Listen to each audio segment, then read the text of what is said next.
আসসালামু আলাইকুম। একাদশ এবং দ্বাদশ শ্রেণীর সুপ্রিয় শিক্ষার্থীবৃন্দ, আশা করছি তোমরা সকলে ভালো আছো। এখন শুরু করব তোমাদের বাংলা প্রথম বইয়ে নতুন করে সংযুক্ত হওয়া অর্ধাঙ্গী প্রবন্ধ থেকে। এই প্রবন্ধের এমসিকিউ এবং প্রবন্ধ নিয়ে আমরা আলোচনা করেছি। এখন তোমাদেরকে এই প্রবন্ধের সংক্ষিপ্ত প্রশ্ন নিয়ে ধারণা দিব। অনেকগুলো সংক্ষিপ্ত প্রশ্ন নিয়ে এখানে আলোচনা করব। আশা করছি এই ভিডিওটি তোমাদের কাজে লাগবে। এছাড়া যদি পিডিএফটি তোমাদের প্রয়োজন হয়, ডিসক্রিপশন বক্সে আমাদের ফেসবুক পেজের লিংক আছে, সেখানে গিয়ে তোমরা আমাকে একটি মেসেজ করলে পিডিএফটি তোমরা পেয়ে যাবে। প্রথম প্রশ্নটি দেখো, কাকে মুসলিম নারী জাগরণের পথিক বলা হয়? রোকেয়া সাখাওয়াত হোসেনকে মুসলিম নারী জাগরণের পথিক বলা হয়। 2 নম্বর প্রশ্ন দেখো, বেগম রোকেয়ার অসাধারণ কীর্তি কি? মুসলমান মেয়েদের জন্য স্কুল প্রতিষ্ঠা করা ছিল বেগম রোকেয়ার অসাধারণ কীর্তি। রোকেয়া সাখাওয়াত হোসেন কোন কোন ভাষায় দক্ষতা অর্জন করেছিলেন? রোকেয়া সাখাওয়াত হোসেন ইংরেজি ও বাংলা ভাষায় দক্ষতা অর্জন করেছিলেন। 4 নম্বর প্রশ্নটি দেখো, বাংলা সাহিত্যে রোকেয়া সাখাওয়াত হোসেন কি নামে বিশেষ পরিচিত? বাংলা সাহিত্যে রোকেয়া সাখাওয়াত হোসেন বেগম রোকেয়া নামে বিশেষ পরিচিত। রোকেয়া কেন কলম ধরেছিলেন? রোকেয়া সমাজকে জাগানোর লক্ষ্যে কলম ধরেছিলেন। 6 নম্বর প্রশ্নটি দেখো, রোকেয়া সাখাওয়াত হোসেনের উল্লেখযোগ্য গ্রন্থগুলো কি?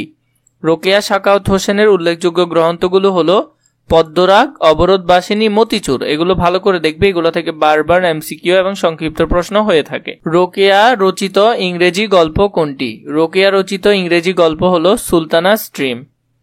8 নম্বর প্রশ্নটি দেখো, বেগম রোকেয়ার লেখা কি নামে প্রকাশ হতো? বেগম রোকেয়ার লেখা মিসেস আর.এস. হোসেন নামে প্রকাশ হয়। 9 নম্বরটি দেখো, রোকেয়া কত সালে জন্মগ্রহণ করেন? রোকেয়া 1880 সালে জন্মগ্রহণ করেন। 10 নম্বর প্রশ্ন, বেগম রোকেয়া কোন জেলায় জন্মগ্রহণ করেন?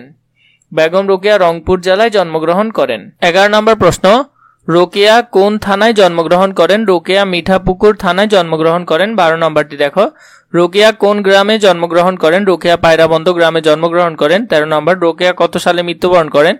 1932 সালে মৃত্যুবরণ করেন। 14 নম্বরটি হলো, নারীদের দাসত্ব রোগের কথা বলা হয়েছে কোন প্রবন্ধে? নারীদের দাসত্ব রোগের কথা বলা হয়েছে স্ত্রী জাতির অবনতি শীর্ষক প্রবন্ধে নারী জাতির দাসত্বের কথা বলা হয়েছে। প্রাবন্ধিক কোন প্রথার বিরোধী নন? প্রাবন্ধিক অবরোধ প্রথার বিরোধী নন। কোন প্রবন্ধে সমগ্র নারী জাতির উল্লেখ আছে? স্ত্রী জাতির অবনতি প্রবন্ধে সমগ্র নারী জাতির উল্লেখ আছে। স্ত্রী জাতির অবনতি প্রবন্ধের লেখক কিসের আলোচনা করেছেন? স্ত্রী জাতির অবনতি প্রবন্ধের লেখক নারীদের মানসিক দাসত্বের আলোচনা করেছেন।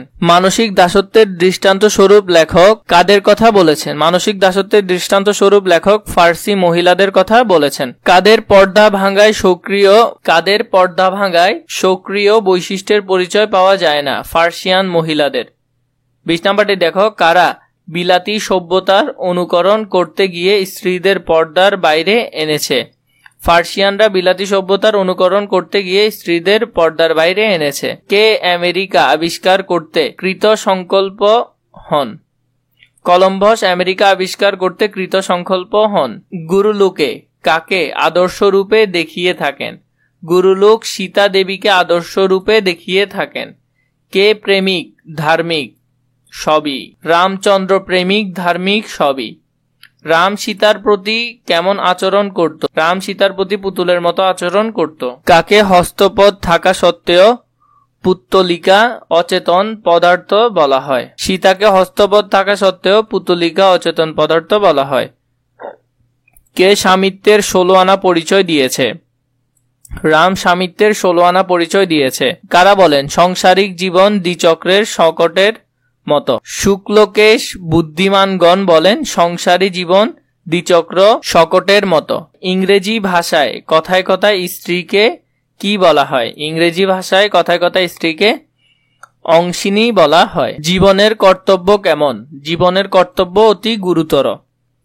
লেখক দক্ষিণ বাহুর দৈর্ঘ্য কত বলেছেন? লেখক দক্ষিণ বাহুর দৈর্ঘ্য 30 ইঞ্চি বলেছেন। শকটের ছোট চাকাটি কে? শকটের ছোট চাকাটি পত্নী। ভারতবাসী উন্নতির পথে অগ্রসর হতে পারছে না কেন? শকট কেবল গৃহকোণেই ঘুরতে থাকে বলে ভারতবাসীর উন্নতির পথে অগ্রসর হতে পারছে না। স্ত্রীদের বিদ্যার দৌড় কোন পর্যায়ে? স্ত্রীদের বিদ্যার দৌড় বোধোদয় পর্যন্ত। স্বামী সূর্যের দূরত্ব মাপার সময় স্ত্রী কি করে? স্বামী সূর্যের দূরত্ব মাপার সময় স্ত্রী বালিশের ওয়ার্ডের দৈর্ঘ্য প্রস্থ মাপে। কার দোষ গুণ নিয়ে পুত্রগণ ধরাধামে অবতীর্ণ হয়? মাতার দোষ গুণ নিয়ে পুত্রগণ ধরাধামে অবতীর্ণ হয়। বালকের মন মায়ের সঙ্গে কোথায় ঘুরতে থাকে? বালকের মন মায়ের সঙ্গে রান্নাঘরে ঘুরতে থাকে। কোন সমাজে স্ত্রী শিক্ষার যথেষ্ট সুবিধা আছে? খ্রিস্টান সমাজে স্ত্রী শিক্ষার যথেষ্ট সুবিধা আছে। কোন সমাজে রমণী আপন সত্য 16 আনা ভোগ করতে পায় না? খ্রিস্টান সমাজে রমণী আপন সত্য 16 আনা ভোগ করতে পায় না।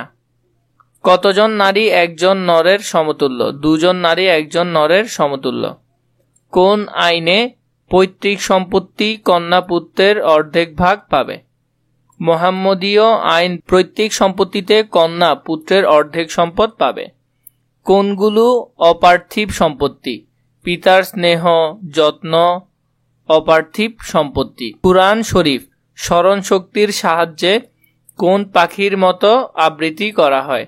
কুরআন শরীফ স্মরণ শক্তির সাহায্যে টিয়া পাখির মতো আবৃত্তি করা হয়। কোন পিতার হিতৈষণার মাত্রা বৃদ্ধি হলে তিনি দুহিতাকে হাফেজা করতে চেষ্টা করেন। কোথায় স্ত্রী জাতির প্রতি অধিক অত্যাচার হচ্ছিল? আরবে স্ত্রী জাতির প্রতি অধিক অত্যাচার হচ্ছিল। জীবনের প্রধান প্রয়োজনীয় বস্তু কি? জীবনের প্রধান প্রয়োজনীয় বস্তু অন্ন বস্ত্র। ভারতে কোন 2 দল লোক অলস? ভারতে ভিক্ষুক ও ধনবান 2 দল, এই 2 দল লোক অলস। ফার্সি দ্বারা কোন জাতি বোঝায়? ফার্সি দ্বারা ইরানি জাতি বোঝায়। নাকের দড়ি অর্থ কি? নাকের দড়ি অর্থ হলো নাকাল ও বাধ্য করার অস্ত্র। কলম্বাস কোন দেশের নাগরিক? কলম্বাস ইতালির নাগরিক। স্পেনের রাজ দম্পতি কারা? স্পেনের রাজ দম্পতি হলো ফার্ডিনান্ড ও ইজাবেলা। সীতা কার কন্যা? সীতা মিথিলা রাজ জনকের কন্যা। রাম কাদের পুত্র? রাম দশরথ ও কৌশল্যের পুত্র। শকট অর্থ কি? শকট অর্থ গাড়ি বা যান। রাসভরকর্ণ অর্থ কি? রাসভরকর্ণ অর্থ হলো গাধার কান। সূত্রধর কারা? সূত্রধর হলো কাঠের মিস্ত্রি।